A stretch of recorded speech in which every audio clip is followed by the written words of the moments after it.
तो पिछले लेक्चर्स में इलेक्ट्रोलाइटिक सेल के जो पैरामीटर्स थे, जैसे रेजिस्टेंस में हम लोग रेजिस्टेंस, रेजिस्टिविटी, कंडक्टिविटी, ये सारे टर्म जो स्टडी किए थे। पिछले लेक्चर में बहुत इंपॉर्टेंट चीज़ क्या बताए थे, जो करंट फ्लो हो रहा है आपका रेजिस्टेंस कंडक्टेंस में और इलेक्ट्रोलाइटिक में, दोनों के बीच में डिफरेंस देखे थे। रेजिस्टेंस में इलेक्ट्रॉन के फ्लो के कारण करंट फ्लो हो रहा है, इलेक्ट्रोलाइटिक सेल में आयंस के कारण करंट का फ्लो हो रहा है, राइट। रेजिस्टेंस के केस में हम लोग देखे थे रेजिस्टिविटी, रेजिस्टेंस जो है किसके कारण होता है, कर्नल एटम से कॉलिजन के कारण होता है। वहाँ क्या देखे थे, force of attractions between solute, जैसे सोडियम क्लोराइड N+Cl-। दूसरा सॉल्वेंट में इंटरेक्शन के कारण, सॉल्वेंट में इंटरेक्शन के कारण वहाँ पर रेजिस्टेंस डेवलप होता है इलेक्ट्रोलाइटिक सेल में, राइट। नेक्स्ट फिर क्या देखे थे, थर्ड पॉइंट, रेजिस्टेंस के में टेम्परेचर इंक्रीज करने से कोलिजन इंक्रीज करेगा, कोलिजन इंक्रीज करने से रेजिस्टेंस का वैल्यू इंक्रीज करता है। इस केस में इलेक्ट्रोलाइटिक सेल में उल्टा, टेम्परेचर इंक्रीज करने से रेजिस्टेंस डिक्रीज होता है। वाई कि यहाँ पर जो इंट्रैक्शन ऑफ फोर्स है, यदि एनर्जी देते हैं तो वो वीक होने के कारण क्या होगा, आपका रेजिस्टेंस का वैल्यू डिक्रीज करेगा। नेक्स्ट उसके बाद हम लोग पैरामीटर्स, रेजिस्टेंस, ये सब पैरामीटर्स डिस्कस कर चुके थे, रेजिस्टेंस डिस्कस कर चुके थे। कंडक्टेंस जो इलेक्ट्रोलाइटिक सेल में है, कंडक्टेंस या कंडक्टेंस जिसको कि हम लोग सी से सिंबल से असाइन किए थे। कंडक्टेंस बेसिकली हो गया क्या, मीनिंग भी समझना जरूरी है। जैसे कहते हैं ना, कोई मेटल है या कंडक्टेंस, वेरी गुड कंडक्टेंस, यानी करंट फ्लो करना आसान है। रेजिस्टेंस का उल्टा, रेजिस्टेंस का उल्टा क्या हुआ, रेजिस्टेंस क्या करता है, करंट को फ्लो को रोकता है, और उसका रेसिप्रोकल क्या हुआ, जो करंट को इजीली फ्लो कर सके। तो हाई कंडक्टेंस करने का मतलब इजीली करंट फ्लो होगा। ये किसका रेसिप्रोकल है, रेजिस्टेंस का रेसिप्रोकल, रेजिस्टेंस का रेसिप्रोकल है। ये सारे पैरामीटर किसके लिए डिस्कस कर रहे हैं, इलेक्ट्रोलाइटिक सेल के कंटेक्स्ट में। ये थोड़ा सा डिफरेंट है, टर्म सारे वही हैं, स्लाइटली थोड़ा अंडरस्टैंडिंग बढ़ाना है, जो कि पिछले लेक्चर में डिस्कस किया है इसके बारे में। यूनिट क्या हो गया इसका, रेसिप्रोकल हो गया, रेजिस्टेंस का उल्टा ओम, राइट, या ओम इनवर्स। अच्छा, नेक्स्ट उसके बाद रेजिस्टेंस में रेजिस्टिविटी, रेजिस्टिविटी हम लोग कैसे डिस्कस करते थे, R=ρL/A, कंडक्टर के केस में R=ρL/A। लेंथ तो ये कंडक्टर हो गया जिसका कि लेंथ A है, क्रॉस सेक्शन एरिया A है, राइट। रेजिस्टिविटी के क्या हो गया यहाँ से, R=A/L, यूनिट ओम मीटर, ऐसा यूनिट, राइट। अब यहाँ पर क्या होगा, रेजिस्टिविटी उसी तरह से फॉर्मूला तो वही रहेगा। तो रेजिस्टिविटी क्या हो गया, R=ρ=RA/L। अब यहाँ पर A और L है क्या, A एंड L है क्या, जो इलेक्ट्रोलाइटिक सेल ले रहे हैं, जो प्लेट है इलेक्ट्रोड, एनोड और कैथोड, ये क्या हो गया, इस प्लेट का सरफेस एरिया, ये क्या हो गया, इस प्लेट का सरफेस एरिया। L क्या हो गया, separation between anode and cathode plate, यह डिफरेंस मिल गया। वहाँ कंडक्टेंस का लेंथ और क्रॉस सेक्शन, यहाँ पर ये क्या हो गया, प्लेट एनोड या कैथोड का जो सरफेस एरिया हो गया, और दोनों प्लेट के बीच में जो डिस्टेंस है वो आपका L हो गया। अच्छा, इसीलिए यहाँ पर हम लोग क्या एक टर्म और डिफाइन किए थे, क्या, कौन सा कांस्टेंट टर्म था, कौन सा कांस्टेंट टर्म था, के ये कांस्टेंट टर्म डिफाइन किए थे, L/A को क्या बोले थे हम लोग, L/A को what you can say, cell constant, L/A cell constant, L/A cell constant, cell constant L/A। कैसे याद रखें, रेजिस्टेंस वाला से याद रखिए, R=ρL/A। किसी भी इलेक्ट्रोलाइटिक सेल के लिए ये वैल्यू कांस्टेंट रहेगा, L फिक्स रहेगा, सरफेस एरिया फिक्स रहेगा, इसीलिए इस टर्म को क्या बोलते हैं, cell constant. Very very important term, इसको याद रखना जरूरी है। अब यहाँ पर ध्यान से देखो बेटे, क्या आ गया अपना रो इक्वल टू, यहाँ कुछ गड़बड़ कर दिया क्या मैं, हाँ उल्टा कर दिया, 1/r ना, रो इक्वल टू, सही है ना, ठीक है ना, ओके राइट, ठीक है, वो कंडक्टिविटी होता है 1/, वो उल्टा। तो यहाँ पर रेजिस्टिविटी क्या आ गया, R इक्वल टू A/L, ठीक है। अब इसका फिजिकल मीनिंग समझे, ये क्या कर रहा है, रेजिस्टिविटी है क्या चीज। अब एक चीज और ध्यान देना है, यहाँ पर इलेक्ट्रोलाइटिक सेल है, तो लेंथ और एरिया के यूनिट क्या रखे थे, सेंटीमीटर में। सेल छोटा है ना, डब्बा छोटा है, मीटर तो बहुत ज्यादा बड़ा हो जाएगा, इसलिए यहाँ पर जैसे है ना, रेजिस्टेंस का यूनिट क्या रखेंगे, ओम सेंटीमीटर, रेजिस्टिविटी जैसे यहाँ मीटर की जगह पर सेंटीमीटर यूज करेंगे, डायमेंशन जो होंगे सेंटीमीटर में रखेंगे, ठीक है। अब रेजिस्टिविटी का फिजिकल मीनिंग कैसे समझेंगे, एज्यूम एरिया 1 सेंटीमीटर स्क्वायर है, लेंथ 1 सेंटीमीटर है। अच्छा, ये यदि ये 1 रख देते हैं तो रो का वैल्यू कितना आ गया, r, रो का वैल्यू क्या आ गया, r। अब इसको समझो, एरिया इस प्लेट का 1 सेंटीमीटर हो गया, 1 सेंटीमीटर स्क्वायर, ये दोनों के बीच का गैप 1 सेंटीमीटर, तो वॉल्यूम कितना हो जाएगा इस प्लेट का, यदि देखें इस प्लेट का ये वॉल्यूम कितना हो जाएगा, 1 सेंटीमीटर सरफेस एरिया हो गया और गैप हो गया 1 सेंटीमीटर, यानी 1 सेंटीमीटर क्यूब, 1 सेंटीमीटर क्यूब। तो रेजिस्टेंस है, यहाँ क्या देख रहे हैं, जब हम area of the plate 1 centimetre square ले रहे हैं, लेंथ 1 सेंटीमीटर ले रहे हैं, तो ये दोनों प्लेट देखें तो क्या हो गया, वॉल्यूम इस प्लेट का देखें तो 1 सेंटीमीटर क्यूब हो जाएगा, यानी ये आज रेजिस्टिविटी क्या बता रहा है, रेजिस्टेंस किसका, प्लेट का। जब वॉल्यूम 1 सेंटीमीटर क्यूब रहे, 1 सेंटीमीटर क्यूब में जो आयंस रहेंगे वही क्रिएट करेंगे, यानी इस दोनों प्लेट के इलेक्ट्रोड के बीच में यदि वॉल्यूम किसका, सॉल्यूशन का, यदि वॉल्यूम सॉल्यूशन का कितना वॉल्यूम 1 सेंटीमीटर क्यूब लेते हैं, तो उसमें जो आयंस रहेंगे वो आयंस जो रेजिस्टेंस ऑफर करेंगे उसी को रेजिस्टिविटी बोलेंगे। फिर से क्या बेटे, वॉल्यूम को निकालें, ये एज्यूम किया ना, how to define physical meaning of resistivity.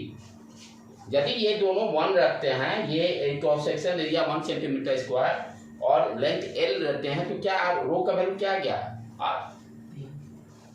अब उसका मीनिंग क्या होगा, यदि यहाँ लो सरफेस एरिया 1 कंसीडर करो इलेक्ट्रोड का, सेपरेशन 1, तो ये प्लेट के अंदर वॉल्यूम जो लिक्विड है, सॉल्यूशन है, उसका वॉल्यूम कितना हो जाएगा, 1 सेंटीमीटर क्यूब हो जाएगा ना, इस लिक्विड का वॉल्यूम कितना हो जाएगा, 1 सेंटीमीटर क्यूब। और इसमें ये जो आयंस रहेंगे, यही आयंस ना रेजिस्टेंस ऑफर करेंगे, यही आयंस रेजिस्टेंस ऑफर करेंगे। तो रेजिस्टिविटी क्या बता रहा कि 1 सेंटीमीटर क्यूब में जो आयंस रहेंगे, किसके आयंस, सॉल्यूशन के, इलेक्ट्रोलाइट के, जो वो रेजिस्टेंस ऑफर किया, रेजिस्टेंस का उसका जो वैल्यू होगा वही क्या कहलाता है, रेजिस्टिविटी। क्लियर, ओके, आगे बढ़े। रेजिस्टिविटी क्या हो गया कि 1 centimetre cube volume of the electrolyte, of electrolytes के आयंस जो होंगे, वो जो आयंस जो रेजिस्टेंस ऑफर करेंगे वो क्या कहलाता है, रेजिस्टिविटी। ये फिजिकल मीनिंग हो गया रेजिस्टिविटी का समझने का, क्योंकि फिजिकल मीनिंग भी समझना जरूरी है, जब तक ये कॉन्सेप्ट क्लियर नहीं होगा फॉर्मूला रखने से काम चलेगा नहीं। तो फाइनली एक लाइन, 1 सेंटीमीटर क्यूब वॉल्यूम में इलेक्ट्रोलाइट्स के जो आयंस होंगे, जितना वो रेजिस्टेंस क्रिएट करेंगे उसी को क्या कहते हैं, रेजिस्टिविटी। ठीक है बेटे, रेजिस्टिविटी कॉन्सेप्ट ओके। चलें, अब रेजिस्टिविटी के बाद रेजिस्टिविटी का उल्टा कंडक्टिविटी पढ़े थे कंडक्टर में, रेजिस्टिविटी का उल्टा रेसिप्रोकल कंडक्टिविटी, उसको आप समझे वो क्या है। नेक्स्ट टर्म अपना conductivity, next term conductivity, conductivity right. ये किसका रेसिप्रोकल है, रजिस्टिविटी का रेसिप्रोकल। इसी को और क्या बोलते हैं? कप्पा। इलेक्ट्रोलाइटिक सेल में इसका नाम क्या है? कप्पा, KAPPA, कप्पा, जिसको कि ग्रीक लेटर में के टाइप से लिखते हैं। Very very important term kappa. और क्या बोल सकते हैं? स्पेसिफिक कंडक्टिविटी भी दिया रहता है। Specific conductivity, specific conductivity, conductivity ये है क्या? 1/ρ। ये तो क्लियर हो गया। रजिस्टिविटी जो निकाले थे अभी, ρ = RA/L, इसका रेसिप्रोकल कप्पा देगा। कप्पा क्या हो गया? 1/ρ। कप्पा क्या हो गया? 1/ρ। रो का वैल्यू रखो बेटे, 1/RA/L, ये क्या? 1/RL/A, यही आ गया। कप्पा कितना आ गया? 1/R × L/A। 1/R क्या है? Resistivity, sorry conductance. 1/R क्या है? कंडक्टेंस। रेजिस्टेंस का उल्टा रेसिप्रोकल कंडक्टेंस। 1/R क्या हो गया? अब इसको वर्ड में लिखना हुआ तो कैसे लिखेंगे? कप्पा = कंडक्टेंस, L/A क्या है? सेल कांस्टेंट, अभी डिफाइन किए हैं तो सेल कांस्टेंट। तो कप्पा का फॉर्मूला क्या आ गया? Conductance × cell constant. This formula used to solve the problem. Kappa = क्या आ गया? Conductance × cell constant. राइट बेटे, क्लियर? अच्छा, तो जिस तरह से हम रजिस्टिविटी को समझे कि 1 सेंटीमीटर क्यूब में, 1 सेंटीमीटर क्यूब वॉल्यूम में इलेक्ट्रोलाइट के जो आयंस जो रेजिस्टेंस ऑफर करेंगे, that is called resistivity. Similarly यहाँ भी उसी तरह से हम ध्यान दें, यदि हमें कंडक्टिविटी को समझना हो, फिजिकल मीनिंग क्या है उसका, उसको उसी तरह से अंडरस्टैंड कर सकते हैं। यहाँ पे देखो कप्पा = क्या है? 1/ρ × L/A। अच्छा, फिर उसी तरह से लेंथ 1 सेंटीमीटर ले लो, एरिया 1 सेंटीमीटर स्क्वायर ले लो, तो कप्पा क्या आ गया? 1/R। कप्पा क्या आ गया? 1/R। 1/R है क्या? कंडक्टेंस। 1/R है क्या? कंडक्टेंस। अब क्या बोलेंगे? 1 centimetre cube volume of the electrolytic solution that offers conductance, जो आयंस जो कंडक्टेंस ऑफर करेंगे। कंडक्टेंस मीन्स आयंस का फ्लो इजी होगा। ये सारे यदि L को 1 रखें सेंटीमीटर, A को 1 सेंटीमीटर स्क्वायर रखेंगे, तो कप्पा अपना कितना आ गया? 1/R। 1/R है क्या? Conductance. Conductance per unit 1 centimetre cube volume. 1 centimetre cube volume में इलेक्ट्रोलाइटिक सॉल्यूशन का जो कंडक्टेंस होगा वो क्या कहलाता है? कप्पा। ये है फिजिकल मीनिंग। काम का तो यही है, कप्पा = ये, लेकिन समझने का जरूरी है। जितना अच्छी तरह से समझिएगा आप प्रॉब्लम मेंस का आसानी से कर सकते हैं, एडवांस का। तो kappa = conductance × cell constant. Okay, done. अच्छा, अब यहाँ पे समस्या क्या आ गई कि जो हम 1 सेंटीमीटर क्यूब वॉल्यूम कंसिडर कर रहे हैं, जो इलेक्ट्रोलाइटिक सॉल्यूशन ले रहे हैं, उस इलेक्ट्रोलाइटिक सॉल्यूशन का कंसंट्रेशन, यदि कंसंट्रेशन ज़्यादा रहता है तो नंबर ऑफ आयंस ज़्यादा रहेंगे 1 सेंटीमीटर क्यूब वॉल्यूम में। यदि कंसंट्रेशन कम रहेगा तो नंबर ऑफ आयंस कम रहेंगे।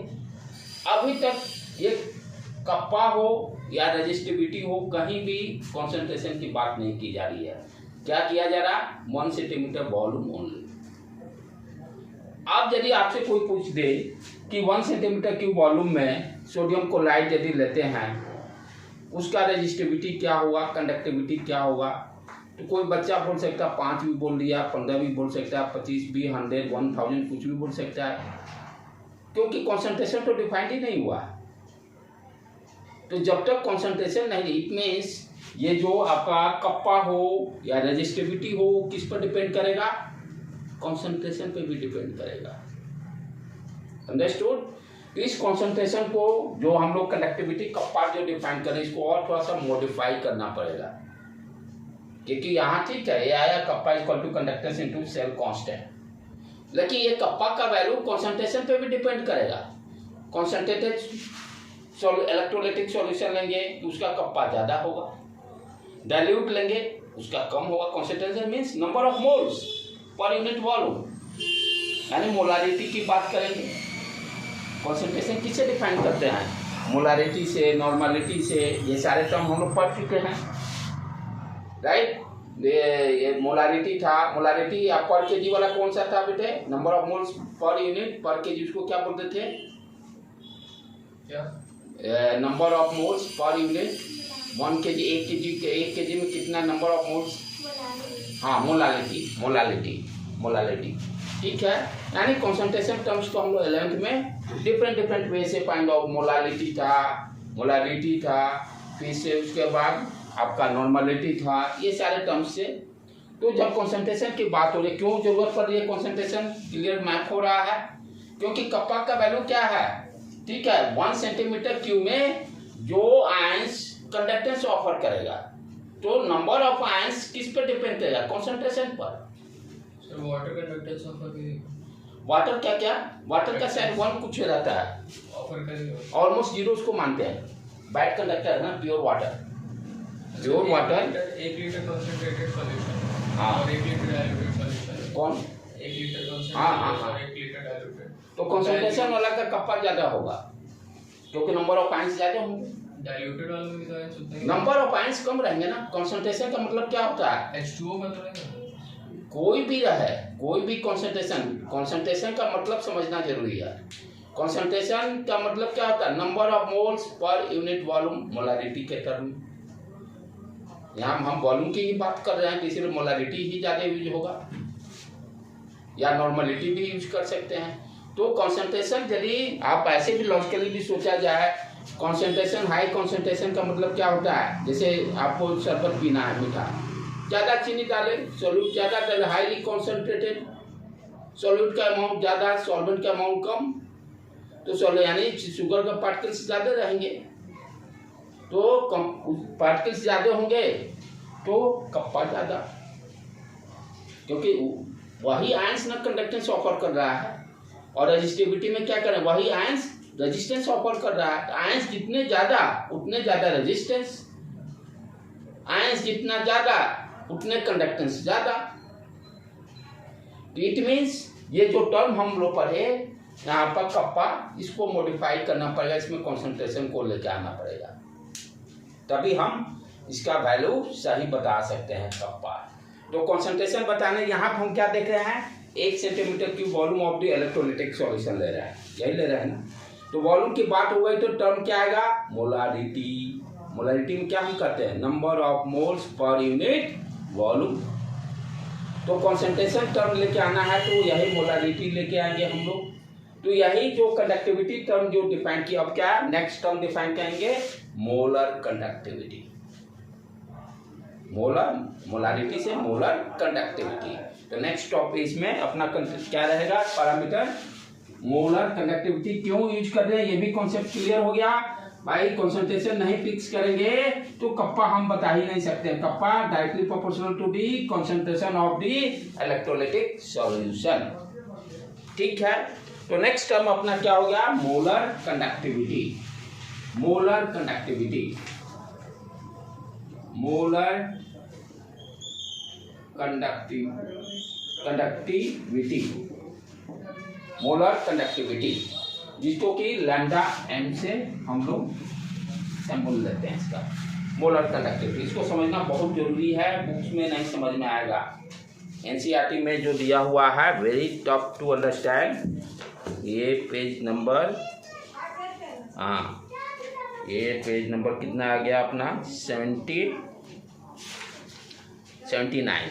वेरी थोड़ा सा ये बच्चे लोग को समझ में दिक्कत आती है, इसलिए इस चीज़ को अच्छा से यहाँ समझिए। मोलर कंडक्टिविटी क्यों जरूरत पड़ेगा ये तो समझ में आ गया। अब यहाँ पर ध्यान का क्या देना है? जो मोलर कंडक्टिविटी डिफाइन करेंगे, क्या देखे भाई, हमें वॉल्यूम तो फिक्स हो गया 1 centimetre cube, number of moles को फिक्स करना पड़ेगा, तभी तो कप्पा का वैल्यू फिक्स होगा। वॉल्यूम तो फिक्स हो गया 1 सेंटीमीटर क्यूब, यानी जो हम कंडक्टिविटी जो डिफाइन कर रहे हैं 1 सेंटीमीटर क्यूब में आयंस का जो कंडक्टेंस रहेगा।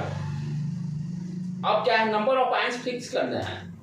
नंबर ऑफ आयंस किससे फिक्स होगा? मोल से। एक मोल में 6.023 10⁻23 आयंस होते हैं। तो मोलर कंडक्टिविटी जो डिफाइन करेंगे इसमें क्या करेंगे, नंबर ऑफ मोल्स हम 1 कंसीडर कर लेंगे, तब कोई आफत नहीं। यानी वॉल्यूम कौन सा लेंगे, वैसा उतना वॉल्यूम लेंगे जिसमें 1 मोल इलेक्ट्रोलाइट रहे आयंस। अब वॉल्यूम कितना लेंगे, पहले जो 1 सेंटीमीटर की वॉल्यूम ले रहे थे ना, अब वॉल्यूम जो लेंगे वो कितना रहेगा, जिसमें नंबर ऑफ मोल्स कितने रहेंगे, 1।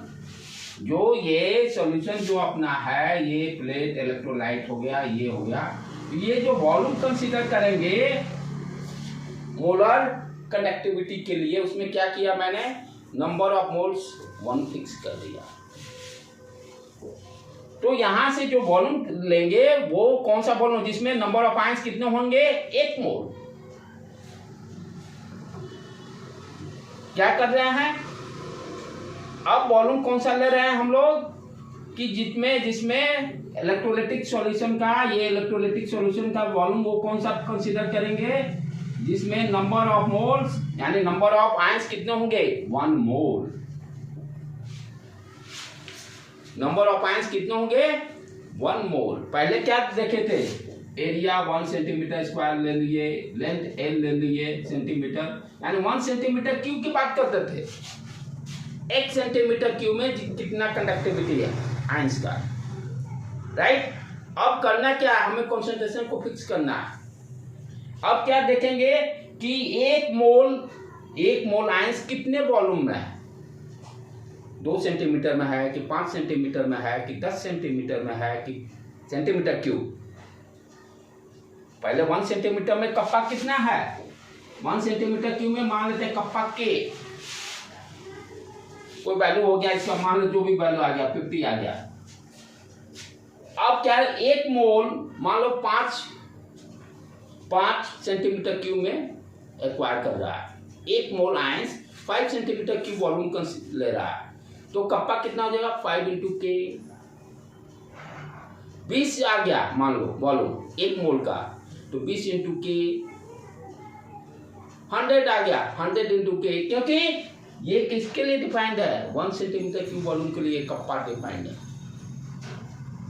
अब आयंस यदि हम अब क्या देख रहे हैं, वॉल्यूम कैलकुलेट कर रहे हैं जिसमें 1 मोल हो आयंस, वो वॉल्यूम 2 भी हो सकता है, 10 भी हो सकता है, 20 भी हो सकता है, 50 भी हो सकता है, 100 भी हो सकता है।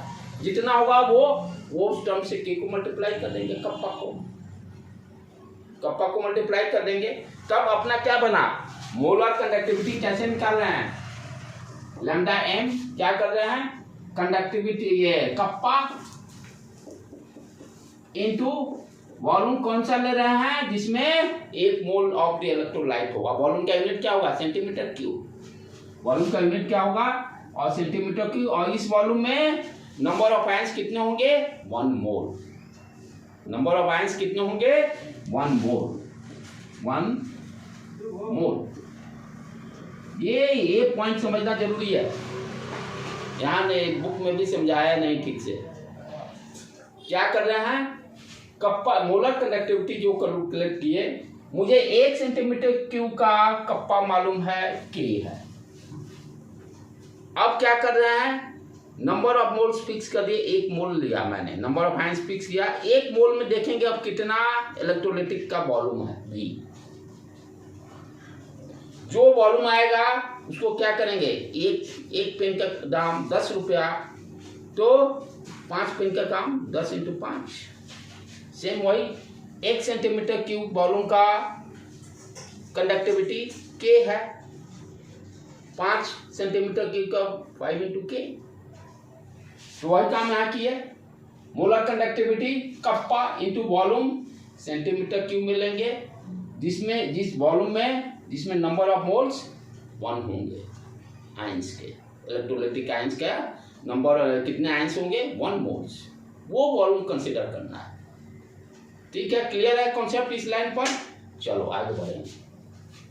अब क्या है, मोलारिटी टर्म को लेके आना है, क्योंकि वॉल्यूम की बात कर रहे हैं। मोलारिटी के टर्म में दिया रहा है दो मोलारिटी कॉन्सेंट्रेशन है, 4 है, 0.1 है, like that. How to introduce this term m, इस फॉर्मूला में कैसे इंट्रोड्यूस करेंगे? चलो बेसिक कॉन्सेप्ट पे आए। मोलारिटी जो हम लोग डिफाइन किए हैं क्या है? Molarity equal to number of moles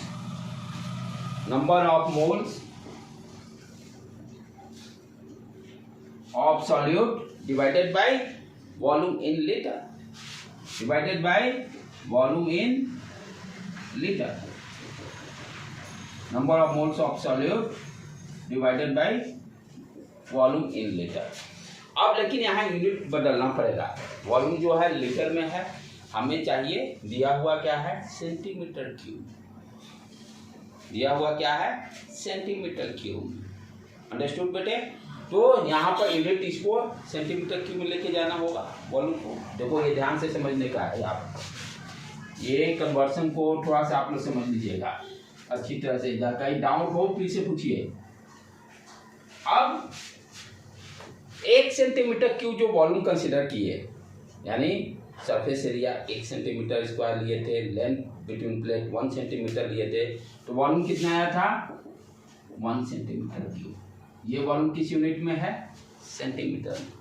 1 centimetre cube equal to 1 millilitre होता है। 1 centimetre cube equal to 1 millilitre, right? अच्छा, अब क्या कर रहे हैं? हमें चाहिए लीटर में चाहिए ना कन्वर्सन। तो ये इधर मिलीलीटर है, यदि इसको 1000 से डिवाइड कर दो, ये टर्म क्या आ जाएगा? लीटर में कन्वर्ट हो जाएगा। मान लो 5 मिलीलीटर दिया, उनको लीटर में कन्वर्ट करना हुआ तो क्या करेंगे? 1000 से उसको डिवाइड कर देंगे, लीटर दे देगा, 0.005 जो भी आ जाएगा। क्लियर है? तो उसी तरह से इधर भी हमें डिवाइड करना पड़ेगा दोनों side 1 centimetre cube equal to 1 millilitre.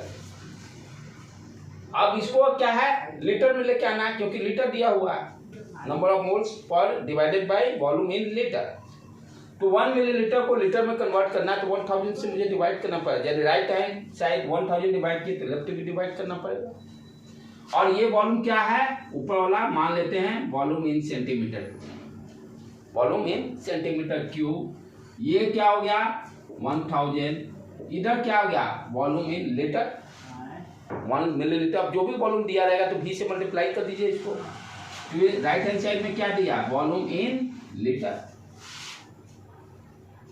तो यहां से कितना आ गया? वॉल्यूम इन सेंटीमीटर क्यूब का कन्वर्सन VL इंटू 1000, यही है conversion chart.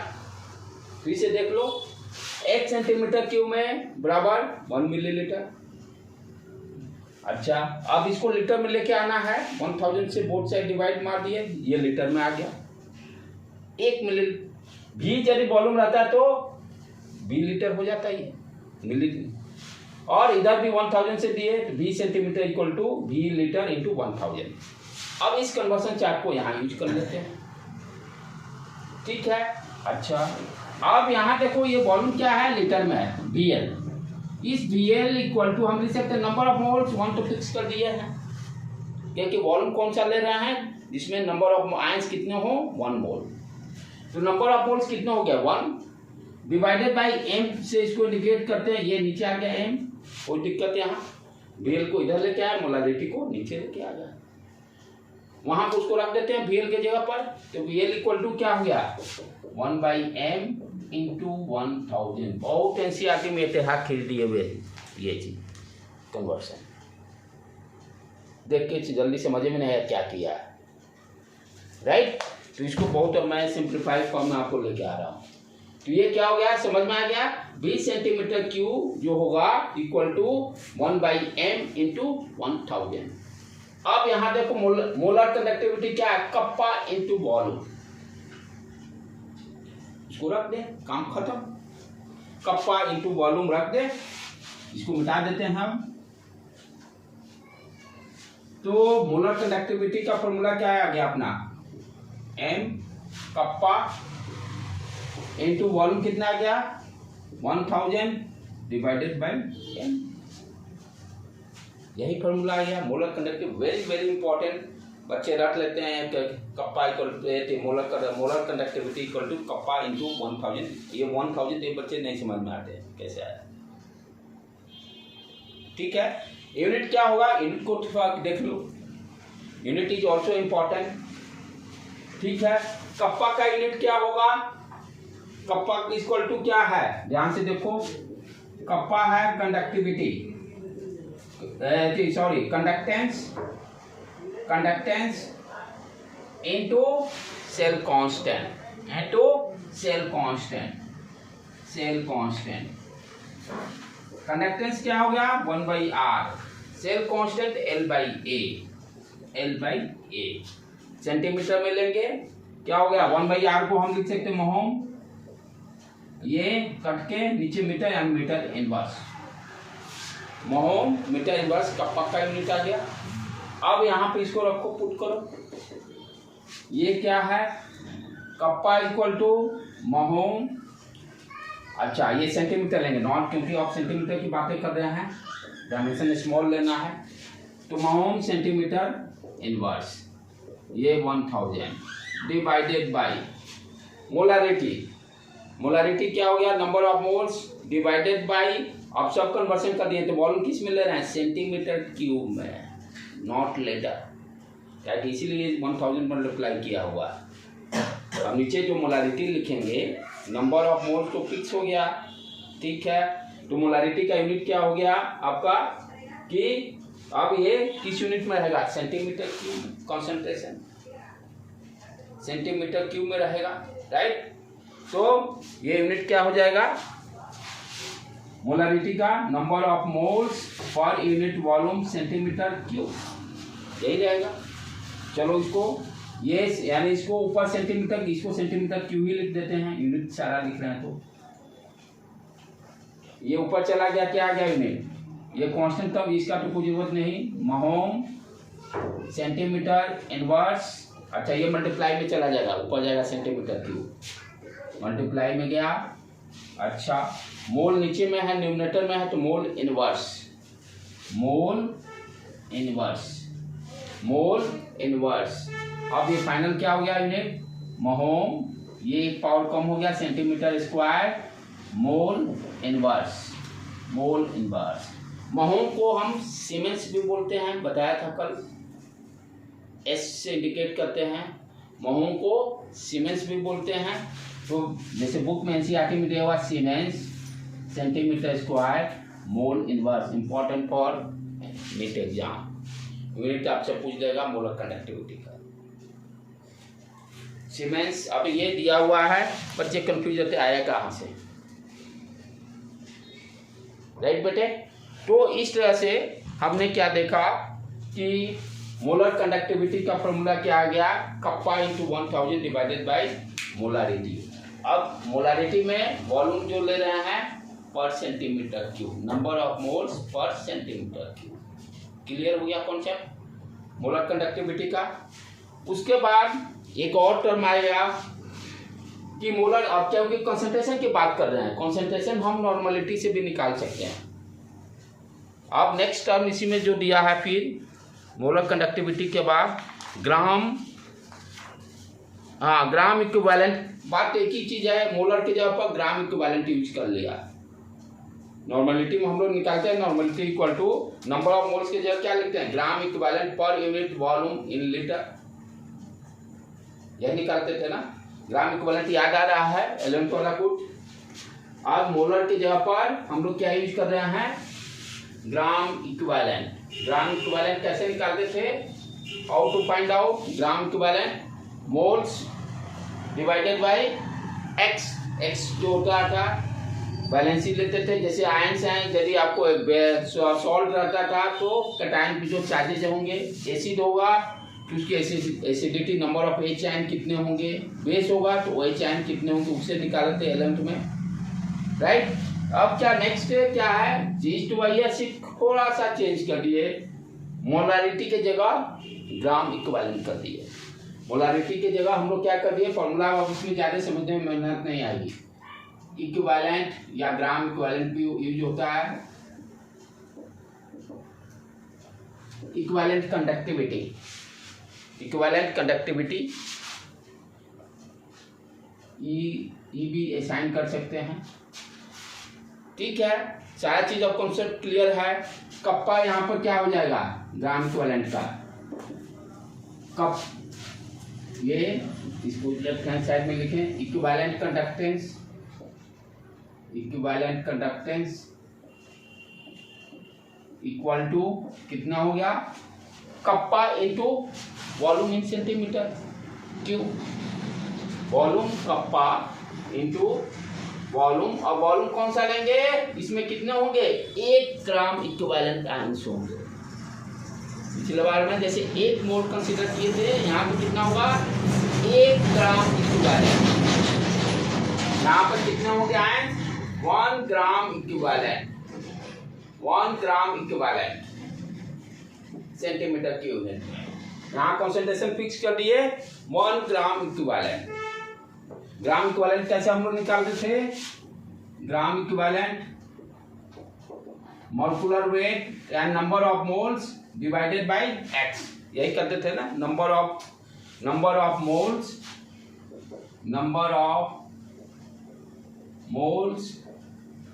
Divided by x क्या हो जाता था, यदि सॉल्ट रहेगा तो चट्टान पे जो पॉजिटिव चार्ज का वैल्यू रहेगा, एसिड रहेगा तो चायन देखेंगे कितने हैं, बेस रहेगा वही चायन जितने रहेंगे वो x का वैल्यू हो जाएगा। तो एक अब क्या ले रहे हैं कॉन्सेंट्रेशन, हम 1 मोल की जगह पर 1 ग्राम इक्विवेलेंट। अब सारा चीज तो सेम वही कन्वर्सन चार्ट हो ये, क्योंकि ये भी क्या लिखते हैं, 1 फॉर्मूला क्या हो गया आपका 1 ग्राम इक्विवेलेंट का, ग्राम इक्विवेलेंट। ये बेसिकली ये टर्म किससे लिंक है, नॉर्मलिटी से। तो नॉर्मलिटी क्या हो गया, ग्राम equivalent divided by volume in litre, volume in litre. Molarity हम लोग डिवाइड कर देते हैं number of moles per unit volume in litre. Normality क्या डिफाइन करेंगे, number of gram equivalent per unit volume in litre. तो ये तो चार्ट तो वही सेम रहेगा, लीटर को हमको सेंटीमीटर में कन्वर्ट करना होगा तो 20 सेंटीमीटर हम क्या देखें 1000 से मल्टीप्लाई कर देना रहता है। सेम फार्मूला क्या आएगा, फाइनल फार्मूला अपना क्या आ गया इस केस में, kappa into 1000 divided bye molarity के जगह नॉर्मलिटी आ गया। कॉन्सेप्ट सारा वही रहेगा। ठीक है, तो ग्राम इक्विवेलेंट दिया रहेगा तो नॉर्मलिटी दिया रहेगा। अब देखिए प्रॉब्लम बहुत आसान, ये चीजें ही नहीं जल्दी समझ में आती है बच्चों को, और प्रॉब्लम इसके देखिए बहुत आसान रहेंगे। यहाँ पर हम लोग क्या देखें, फॉर्मूला को इधर लिख लें साइड में। एक तो मोलर कंडक्टिविटी डिफाइन की है हम लोग, molar conductivity kappa into 1000 divided bye m में ध्यान देना है, वॉल्यूम सेंटीमीटर क्यूब में है। Gram equivalent equal to kappa into 1000 divided by normality. फिर उसके बाद कंडक्टिविटी हम लोग क्या देखें, कप्पा क्या होता है, कंडक्टेंस इंटू सेल कांस्टेंट, यही 3 फार्मूला को यूज करके कोई प्रॉब्लम को सॉल्व कर लेंगे। ठीक है बेटे, जैसे अब देखिए problem,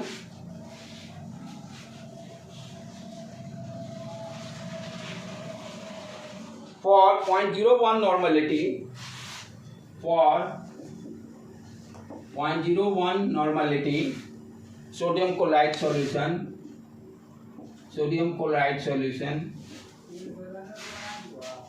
resistance R equal to 300 ohm, at 25 degree C, if cell constant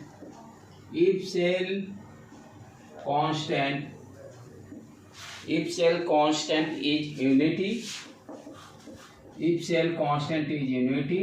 find molar conductivity. Find molar conductivity. Conductivity की जगह कभी कभी स्पेसिफिक भी यूज कर सकता है। स्पेसिफिक क्या यूज करते हैं बेटे? Specific conductance, specific conductance, right. अब देखो ये आराम से कर सकते हैं। मोलर कंडक्टिविटी की बात कर रहा है, kappa into 1000 divided by N. Sorry, ये आपका ये दिया हुआ है।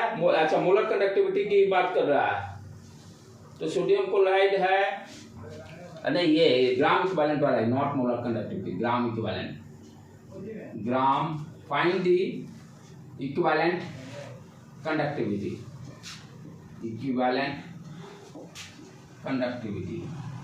उसका भी है कि देख लेंगे कन्वर्सन चार्ट लास्ट में, नॉर्मलिटी और मोलारिटी में। कि समटाइम्स मान लो नॉर्मलिटी दिया तो मोलर कंडक्टिविटी भी आराम से हम लोग निकाल सकते हैं। अब ये फॉर्मूला यही यूज करना, kappa into 1000 divided by N. Mole equivalent conductance is equal to kappa into 1000 divided by N. N value दिया हुआ है। अच्छा, कप्पा निकालना होगा। कप्पा का फॉर्मूला क्या है? Conductance into cell constant. Conductance होता क्या है? 1/r। आर भी दिया हुआ 300 ओम, सेल कांस्टेंट भी 1 दिया हुआ है। सीधे पुट कर देंगे, kappa equal to 1/r into cell constant 1, 1/r 1/300। ये आ गया कप्पा का वैल्यू। इस वैल्यू को यहाँ रख दे, काम खत्म। इक्विवेलेंट कंडक्टिविटी के का वैल्यू आ गया 1/300 इंटू 1000 डिवाइडेड बाय नॉर्मलिटी 0.01 दिया हुआ। सॉल्व कर देंगे, काम खत्म। ठीक है बेटे। और नेक्स्ट देखें प्रॉब्लम इस पर। ये भी क्वेश्चन बच्चे छोड़ते हैं, लाइक जिसको कंप्लीट करना वो करेगा ही, क्योंकि इतना स्कोर आता कैसे है। स्कोर आने का मतलब बच्चे सारे पढ़ते हैं।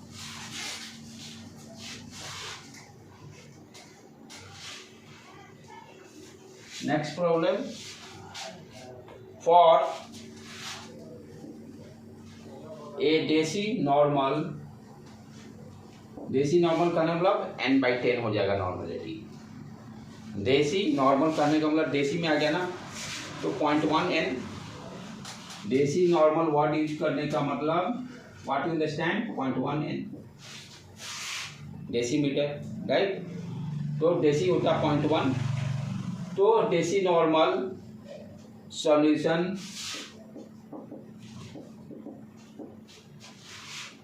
Resistance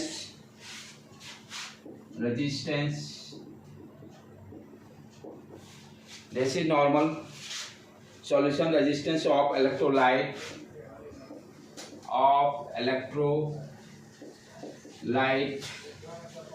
is 3 ohm. If the distance between the plate, if the distance between plate, if the distance between plate is 2 centimeter, and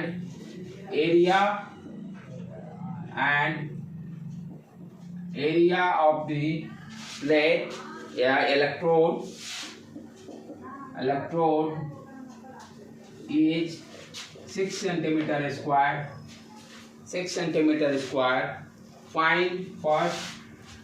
Find cell constant. Second, specific conductance.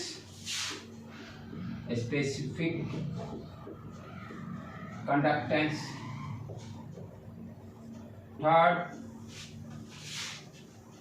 equivalent conductivity.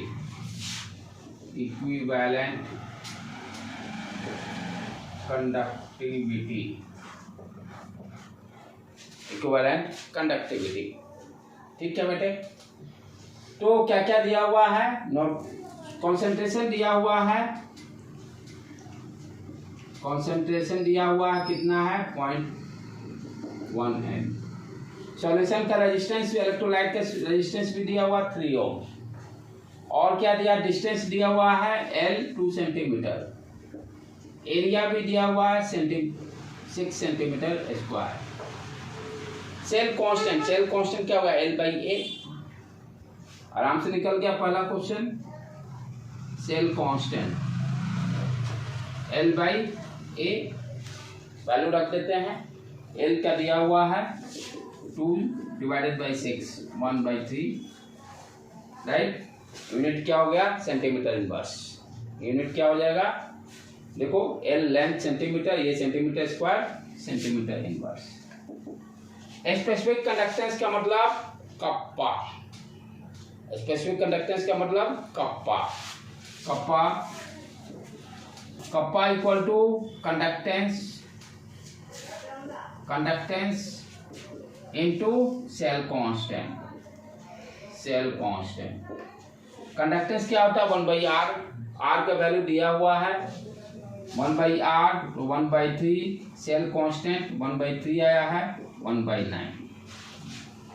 ठीक है, unit देख लेंगे conductance का, cell constant का सारा ठीक से। उसके बाद इक्विवेलेंट कंडक्टेंस का फॉर्मूला अभी देखे हम लोग। Kappa E equal to kappa into 1000 divided by normality. Value रखेंगे काम पावर, सारे वैल्यू कैलकुलेट कर लिए हैं, वैल्यू रख देंगे, इसका भी काम कंप्लीट। थोड़ा आसान है समझने के बाद। ठीक है, एक रिलेशन जो है हम लोग 11th में भी किए थे, यहाँ भी कर लेते हैं। नॉर्मलिटी और मोलारिटी के बीच में रिलेशन। यदि नॉर्मलिटी मालूम है तो मोलारिटी कैसे फाइंड आउट कर लेंगे, राइट। यहाँ पर उसी तरह से मोलर कंडक्टिविटी और इक्विवेलेंट कंडक्टिविटी के बीच में क्या रिलेशन होगा। मोलर कंडक्टिविटी और इक्विवेलेंट कंडक्टिविटी के बीच में क्या रिलेशन होगा। Molar conductivity and equivalent conductivity के बीच में रिलेशन क्या है। मोलर कंडक्टिविटी ये लास्ट कर लेंगे यहीं पर। इसको लैम्डा m क्या फॉर्मूला अपनाया, kappa into 1000 divided by m। ठीक है, और दूसरा क्या है अपना equivalent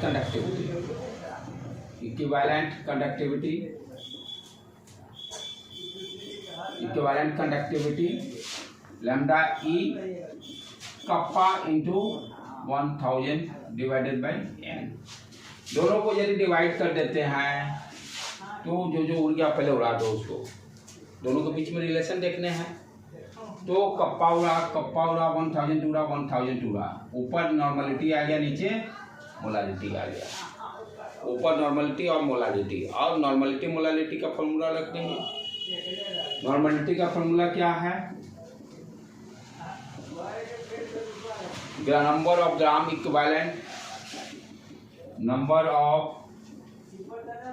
equivalent divided by volume in litre. और मोलारिटी में m equal to number of moles divided by volume in litre. यदि ये दोनों को डिवाइड करते हैं वो m हो गया, ये n हो गया, n/m है। n/m जब करेंगे तो क्या आ जाएगा बेटे, Bl उड़ जाएंगे। नॉर्मलिटी ऊपर में आ गया, number of gram equivalent denominator में, number of gram equivalent divided by ये वॉल्यूम दोनों उड़ जाएंगे, डिवाइड करने पर नीचे में आ गया नंबर ऑफ मोल्स। ठीक, अच्छा अब नंबर ऑफ मोल्स कैसे निकालते हैं हम लोग। Number of moles given mass upon molecular weight, given mass upon molecular weight, given mass upon molecular weight. ठीक, उसी तरह से ग्राम इक्विवेलेंट कैसे निकालेंगे, number of gram equivalent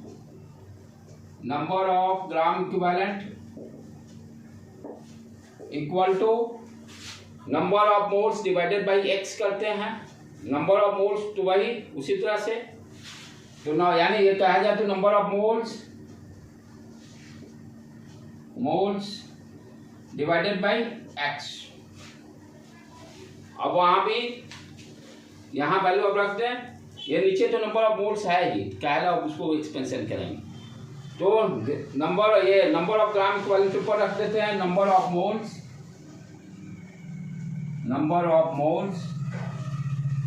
divided by number of moles into x आ जाएगा, ये जो एक्स है,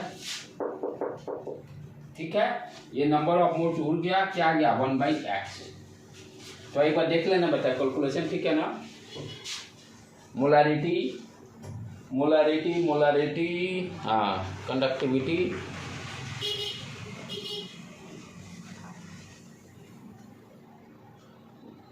number of gram equivalent divided by number of moles. Okay नहीं, थोड़ा सा हम लोग यहाँ गड़बड़ कर रहे हैं, ये तो ठीक है। ये नंबर ऑफ, ये क्या हम लोग लिखे हैं बेटे यहाँ पर, नंबर ऑफ मोल्स, बेल उड़ गया, given mass upon molecular weight, ठीक है, या मोलर मास बोले, बात बराबर ही है। अच्छा ओके, यहाँ पर हम लोग गड़बड़ कर रहे हैं।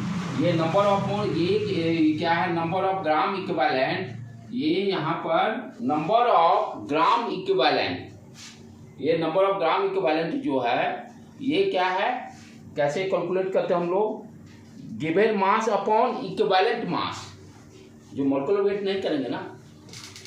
ये क्या है, जैसे यहाँ पे क्या किया, number of moles given mass upon molecular wait, gram equivalent में क्या हो गया, given mass upon equivalent weight, molecular weight के जगह पर इक्विवेलेंट मॉलिक्यूलर वेट निकालते हैं, इक्विवेलेंट मॉलिक्यूलर वेट, और इक्विवेलेंट वेट क्या हो गया, molecular weight divided by x. Equivalent weight क्या हो गया, molecular weight divided by x. ये अब क्या आ गया अपने बेटे यहाँ पर, given mass upon molecular wait, ऊपर में एक्स आ जाएगा, इसको सब्स्क्रिप्ट में डालिए। अब इसको यहां पर पुट कर लें, ये हो गया। हाँ, अब देखो तो दोनों को नॉर्मल, ये है अपना नॉर्मलिटी, n अपॉन m क्या आ गया था अपना, n upon m, n upon, अच्छा यहाँ उल्टा भी कर दिए थे क्या हम, ऊपर है ना m किधर आ गया, कि ये है n अपॉन m, यहीं पर है, ठीक है। तो नॉर्मलिटी क्या आ गया अपना, ये given mass into x divided by molecular weight, ठीक। अच्छा, डिनोमिनेटर में क्या, फिर मोलारिटी यानी नंबर ऑफ मोल्स आए थे, नंबर ऑफ मोल्स गिवन मास, और ऊपर चल गया ये मॉलिक्यूलर वेट, ये मॉलिक्यूलर वेट उड़ गया, गिवन मास उड़ गया, फाइनली क्या आ गया, एक्स। यही उस समय भी आया था, नॉर्मलिटी अपॉन मोलारिटी के बीच में रिलेशन क्या आता था, एक्स। यदि नॉर्मलिटी दिया रहेगा तो मोलारिटी कैलकुलेट कर सकते हैं, मोलारिटी दिया रहेगा तो नॉर्मलिटी कैलकुलेट। यहाँ पे उसी तरह से क्या आ गया, molar conductivity upon equivalent conductivity equal to x.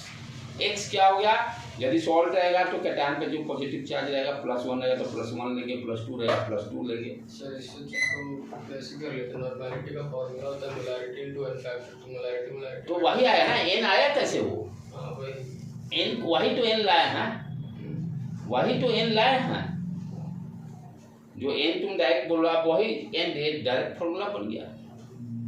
वहां भी जरूरत पड़ती है, यहाँ भी जरूरत पड़ेगी, लेकिन शायद नॉर्मलिटी कुछ नीट में देखना होगा, कभी घुमा देता, कोई भरोसा नहीं है, जानना चाहिए। तो आज का क्लास यहीं पर रखते हैं, एंड करते हैं, कल एक लेक्चर और लेंगे इसमें।